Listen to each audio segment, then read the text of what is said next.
Howdy, and welcome to another A Tippling Philosopher video with myself, Jonathan MS Pierce. This is a Ukraine War Update extra video, giving you extra nuggets to get your teeth into to give you a greater understanding of the war in Ukraine. So much to talk about as ever. Where shall I start? Well, let's go first to Mick Ryan, the Australian retired general, who always has a lot of great stuff to say. And he's pointing towards a New York Times article. It says much of what is occurring in Ukraine in the Ukraine war are continuities from previous wars, but open use of secret intelligence and its meshing civilian sources is transforming the collection, analysis, and dissemination of intelligence in war.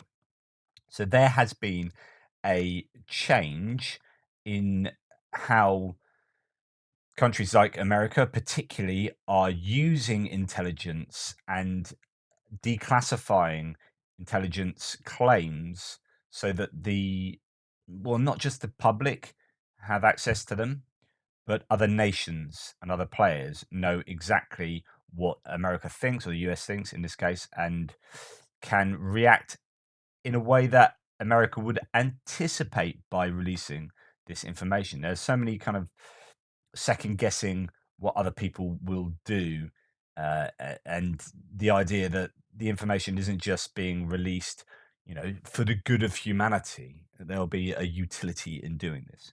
The article is how in the New York Times how the US adopted a new intelligence playbook to expose Russia's war plans. Subtitled Bolder Disclosures Are Part of a Larger Effort to Stymie the Kremlin's Offensive in Ukraine and Align Support for Kyiv's War Effort in Allied Countries by Julian Barnes and Adam Antus. It talks about how Antony Blinken released information. I talked about this about how the US had information on China wanting to give Russia military assistance in terms of lethal aid that could be developing, and they actually released that to the public, or initially they threatened to release the actual intelligence to the public. And the article sort of goes on to say, in a previous era, the warning might have remained private, at least for some time, but a new intelligence playbook honed just before and during the war in Ukraine has redefined how the United States uses its classified knowledge to undercut Russia and its partners. The playbook is not just about naming and shaming Russia and its allies. It has become a powerful tool in the United States arsenal to try to stymie the Kremlin's offensive by exposing Russia's military plans and in aligning support for Kiev's war effort in allied capitals. I'd go further to say it's about also controlling the media landscape and the information landscape for the general public so that the public understands why certain actions are taken. And I think this is happening to an extent that we've just never seen before. Uh, the information space is a different place than it's ever been before, given open source intelligence. But we're going to talk about that in a second. Continues a bit later. The disclosure by Mr. Blinken was driven, at least in part, by the US belief that public warnings and a declassification of additional intelligence about internal Chinese deliberations could still deter Beijing from delivering to Russia weapons systems to aid Moscow's military campaign. This is very public. So in previous times, they might have gone to China through sort of backdoor mechanisms and said a little quiet word with them, say, look, we know what you're doing, don't do that. But now they've announced this on the public stage. There's a lot to be said for, as it goes on to say here, China cares about its international reputation.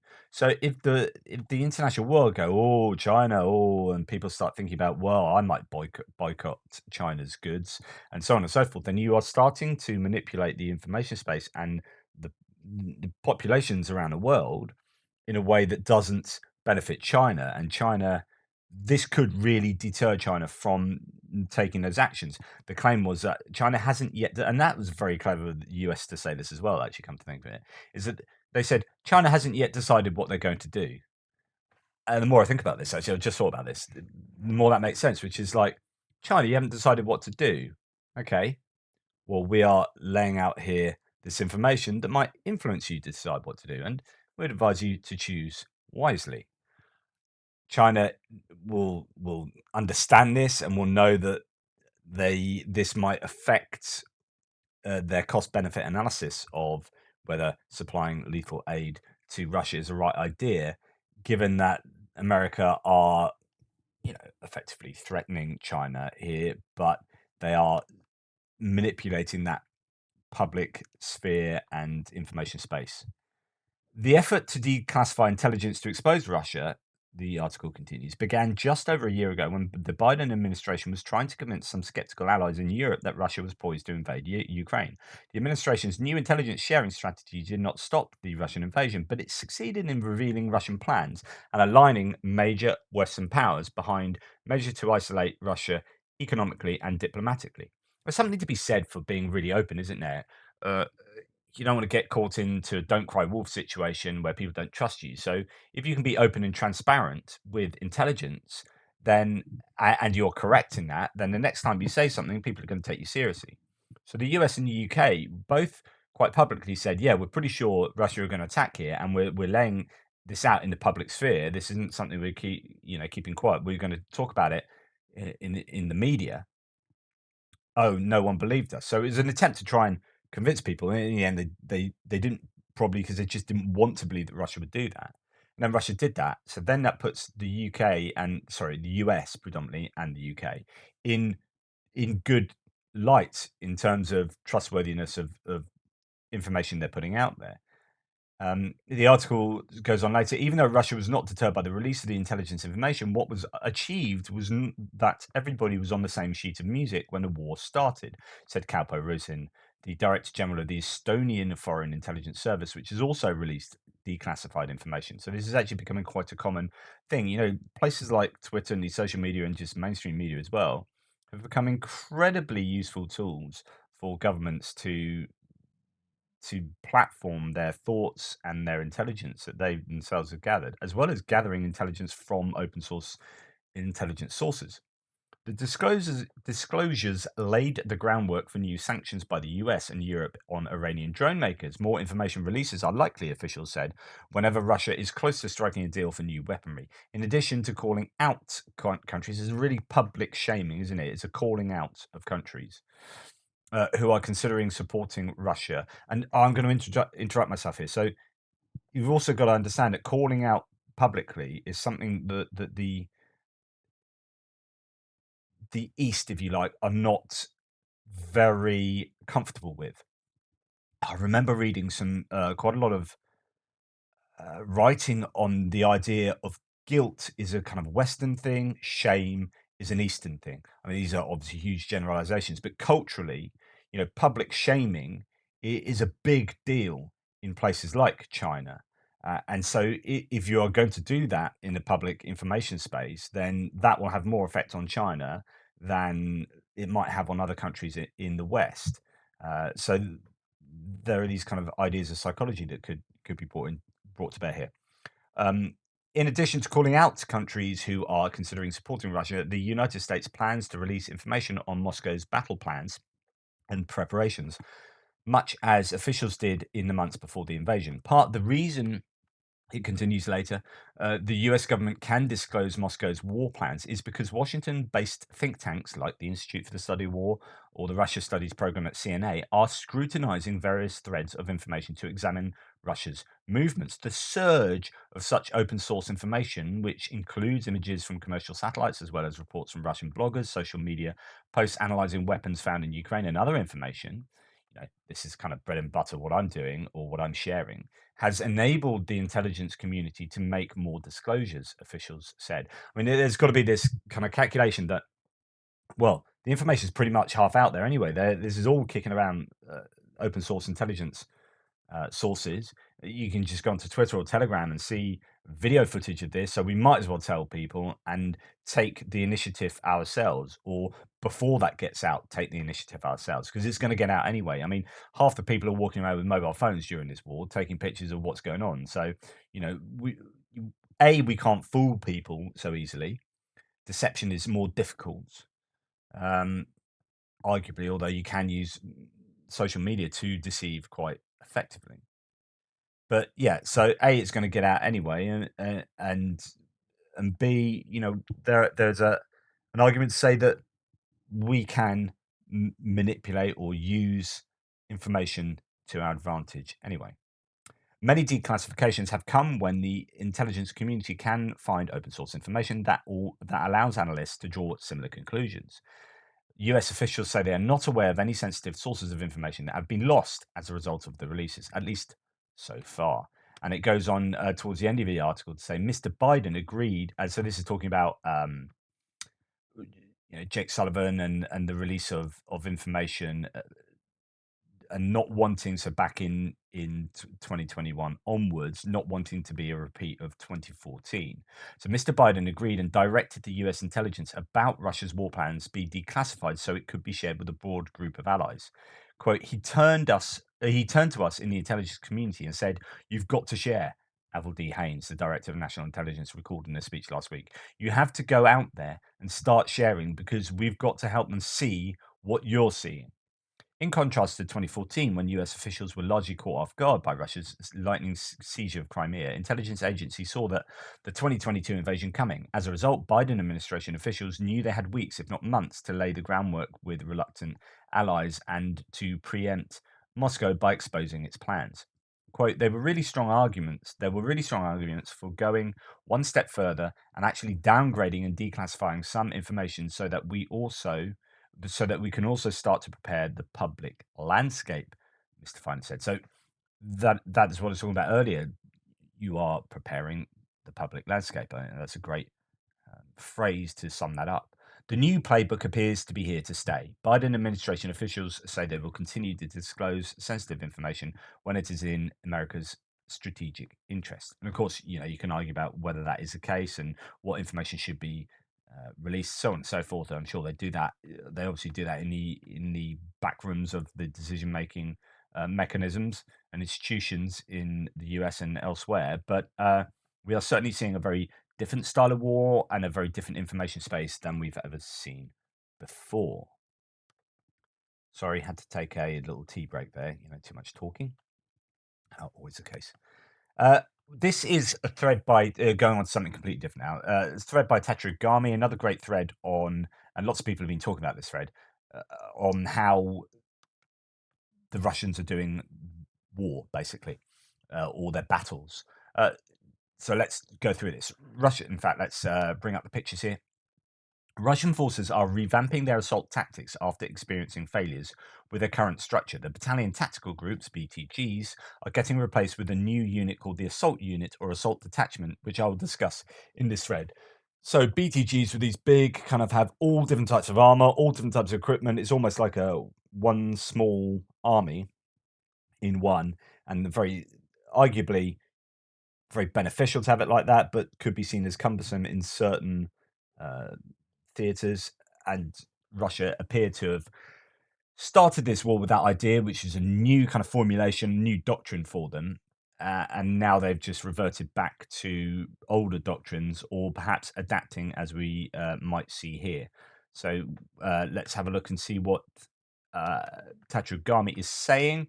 So, based on captured Russian manual, the assault unit or detachment is a battalion-sized force designed to perform assaults in fortified tree lines and urban environments. It is essentially a reinforced battalion with a specific focus on assault operations. And here we have the source-specific considerations for carrying out military operations in urban and forested environments as an assault unit company platoon. That's quite a lot of red lines on that diagram, that's for sure.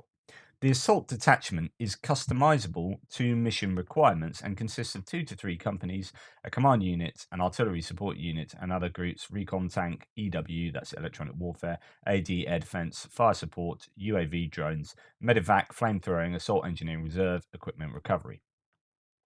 And in a sense, this is kind of a bit BTG like, as in you've got a degree of the mechanized equipment here, but it seems just far more infantry led, I guess.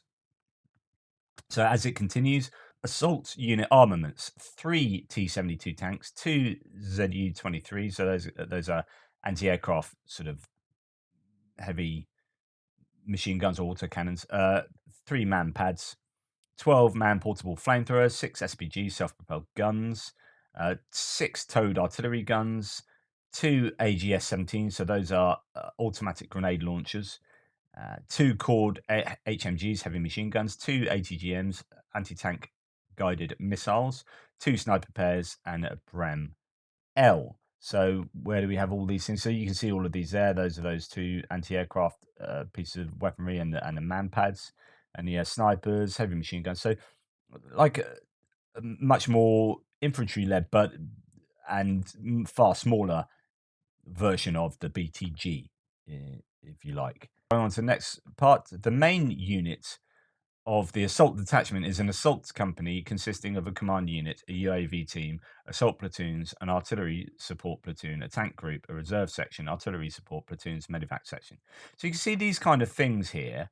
And going back to the previous one, this when you're talking about attacking somewhere like Bakhmut or Marinka, you don't want a massive battalion tactical group. You want to be much more mobile and have the ability to break that down into this smaller kind of assault ability. The primary component of the combat formation is the assault platoon. Yeah, so here you go, which may consist of an advanced party safeguard, command group, and fire support platoon, strengthened by additional firepower, AGS, so that's your grenade launcher, mortar, D30 gun, so that's a howitzer, towed howitzer, armored group, and evacuation squad. Yeah, here you go, assault platoon, full of these types of people. So you got a version of the VDV assault platoon on BND2. So that is the airborne assault platoon, and this is a version of the motor rifle assault platoon on BMP3. So these are different vehicles that they're driving in on, or this BMP is an IFV infantry fighting vehicle. So these are examples of who can be carried on these things, and yeah, as they go to do their assault. An assault platoon comprises 12 to 15 members, divided into tactical groups of 3 people and equipped based on mission requirements. A reserve section can supplement the platoon with additional firepower, machine gunner, assistant machine gunner, riflemen, so on and so forth. So here we have 2 versions of platoons, with the airborne reserve section here and the motor rifle reserve section here, and then the suggested variation of the small tactical groups for the airborne assault platoon to carry out tree line assaults. And I don't know if you remember, a couple of days ago, Tatragami did another one where we talked about how they would take out trench lines and how they'd use these people. So go and check out, I think, my extra maybe 2 days ago for that, or check out Tatrugami on Twitter. Main assault provisions. The pause between the assault and artillery fire on fortified positions should be no longer than 1 minute. Using drones for reconnaissance is advised, but it's not recommended to use them for battle monitoring to avoid the loss of the drone. So if you have a drone flying over during a battle, it could well be taken out. Here you have going to attack different sort of trenches and whatnot, and you have all your different assault groups doing different things, and then you have the support from tanks. Although in Bakhmut we haven't seen a lot of mechanized support for the troops there, and that could well be because it is primarily Wagner rather than regular troops.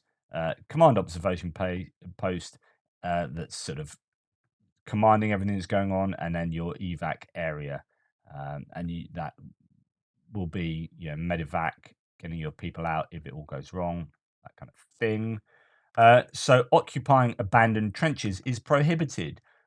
So this is quite interesting. There's been some reporting of this because they may have been booby trapped or could have been prepared as targets for artillery strikes.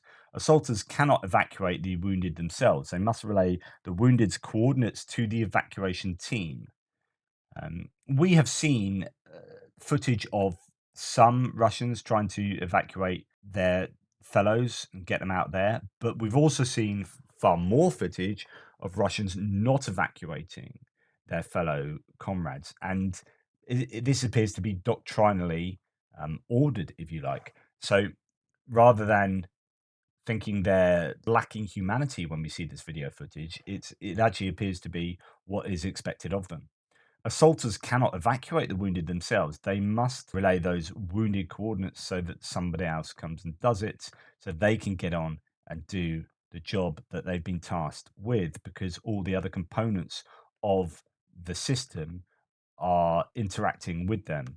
If you like, if you're going to stop doing your job because you've got wounded colleagues, then that's going to stop you being able to support these guys, and it's going to stop these guys being able to, you just need to carry on, just keep going. Someone else can just radio that in, and then you get people from the evac area come to pick them up, and so on and so forth. And there is a sense in that. The platoon commander controls mortar fire. The platoon or company commander decides on artillery targets, but only the unit commander can provide the air support.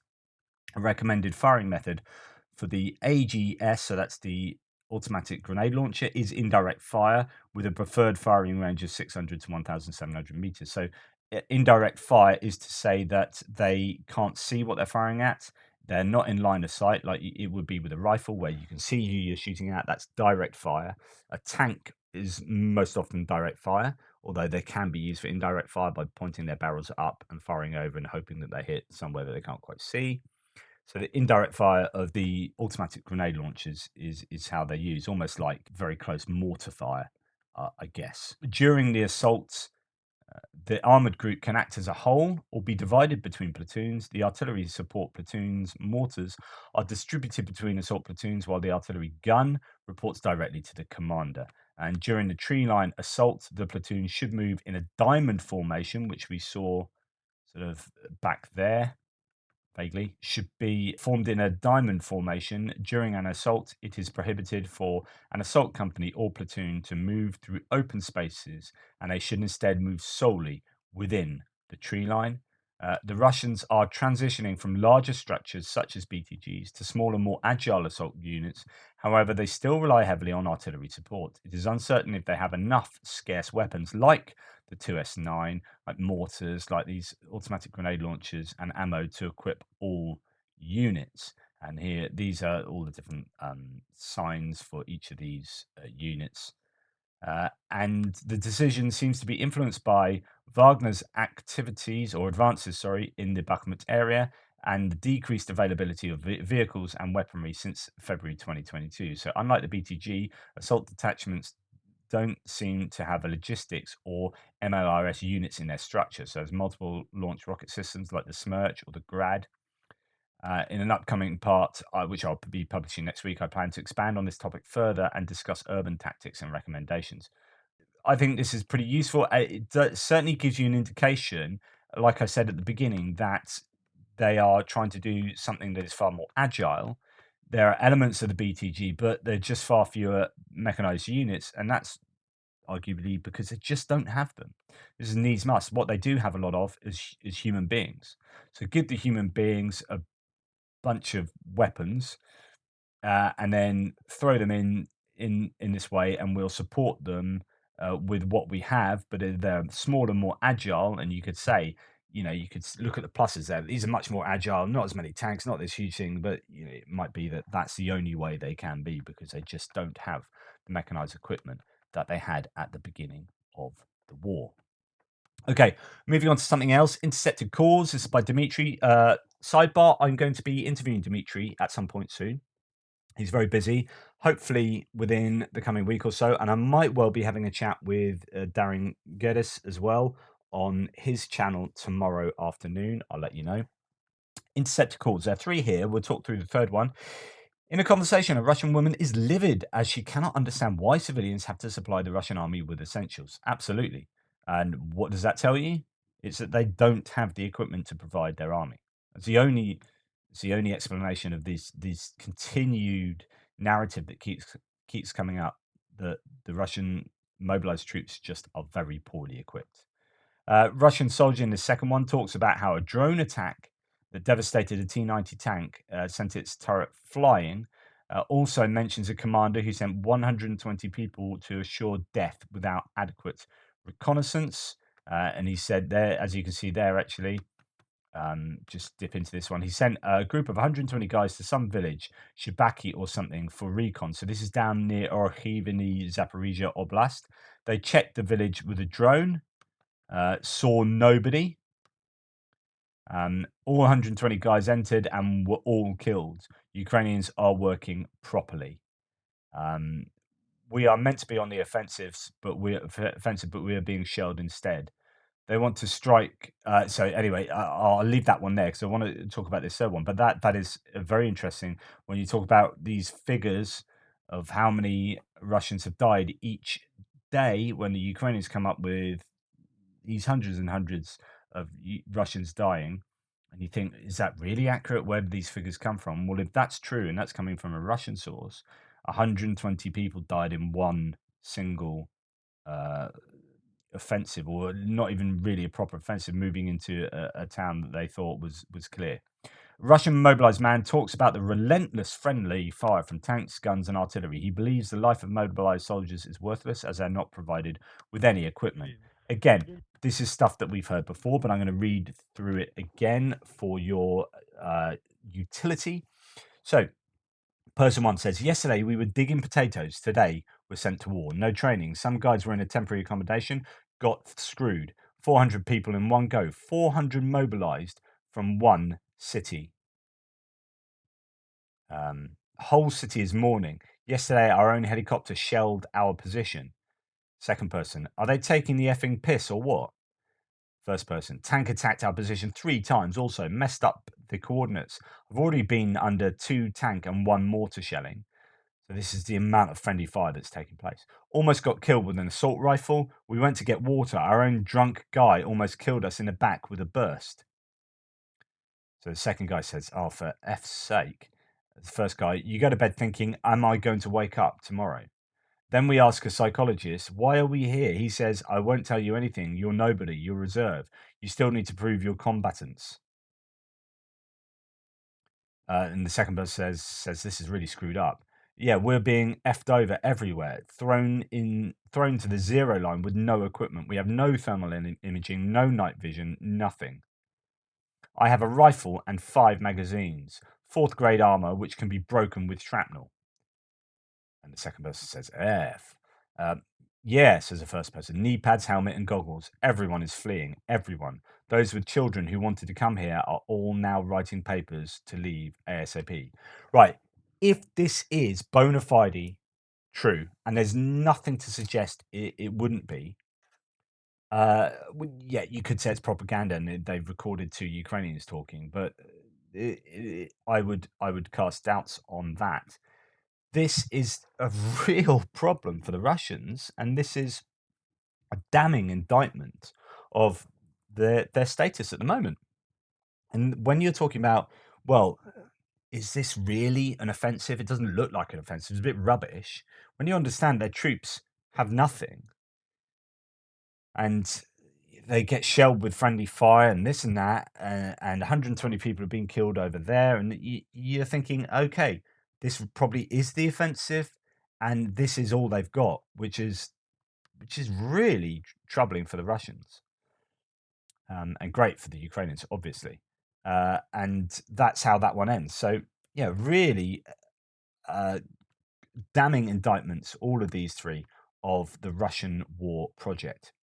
Okay, moving quickly on to something completely different. Goodness, I've talked for a long time already. An unsung hero of the war in Ukraine is the German-delivered HX 8x8 truck. Russians tried to destroy Western arms transport, but failed repeatedly thanks to its automatic loading system, which ensured fast deployment. Instead, Russians were hitting warehouses way too late. In general, the Russian failure to intercept Western arms shipments has been due to the Ukrainian strategy to have no large stocks, but have them distributed in small portions in many places. The HX 8x8 made things easier.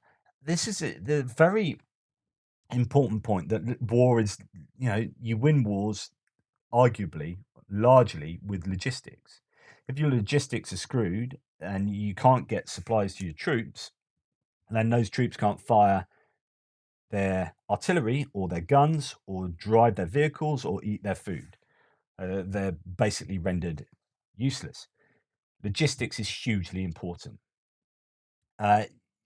This vehicle and the way that Ukraine do their logistics, small, often move to the front line in this way, appears to have worked seriously in their favor, and Russia have been unable to hit depots in the way that Ukraine has hit Russian depots.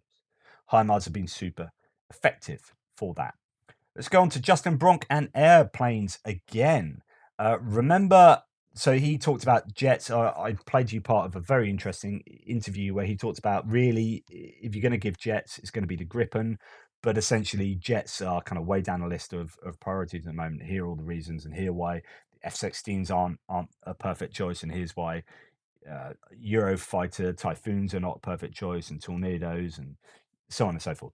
He's just sort of reiterating some of this, and then goes into a bit of there's some interesting back and forth below. So remember his views about jets for Ukraine. One, it's not about the jets, it's about the spares, munitions, and key personnel to make them work. So if you were to get, say, 10 Eurofighter Typhoons, then you need hundreds of, uh, um, you need the pilots, obviously, but more importantly, if you like, these things won't fly if they don't have the ground crew and the spares and the munitions and the logistics and the people who know how to do all that. So yeah. Second, the requirements keep the Russian Air Force away from the front line, air to air. So there are four things to consider here. It's not about the jets, it's about the spares and all that stuff.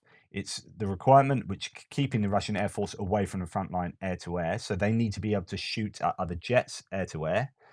Um, the horrendous surface to air missile threat. So you need to be able to evade the horrendous threat of the very capable Russian surface to air missile uh, capability, but also you need your own SAMs to be hitting Russian aircraft, and we cannot give them Western air power, he says. And someone said, well, okay, what's about four? So to clarify point four in my last tweet, we could, and at some point will give Ukraine Western fast jets in moderate numbers. That will that will not allow Ukraine to use air power the way the West, read US and allies, does. That takes a huge system with tankers, AWACS, EW, and decades of expertise. So, like, we can't just give them this air power and expect that to work. This is air power that's been designed for NATO conflicts, and this is not a NATO conflict. And he talked about that a lot in the last time. And go and search out my video with Justin Bronk and an analysis of the air situation. This guy says, Justin, I enjoy your analysis, but disagree with this for two reasons. Ukraine Air Force understands its needs better than anyone else and has specifically asked for F 16s. Other Air Force experts have stated we are complicating things and should send F 16s. And he said, respectfully, I've talked to the commanders of the Ukrainian Air Force. They do not understand how our platforms or force structures work. They're asking for what they think they are most likely to get from a position of desperate need, just as any of us would in their position. Which is not to insult them, it's to say, look, they just want anything and everything, and they think F-16s are most likely. So they're going, we need F-16s, we need F-16s, but they don't understand what the implications of giving F-16s would be. And about that fourth point, as he said before, he sort of went into a little bit more detail about why.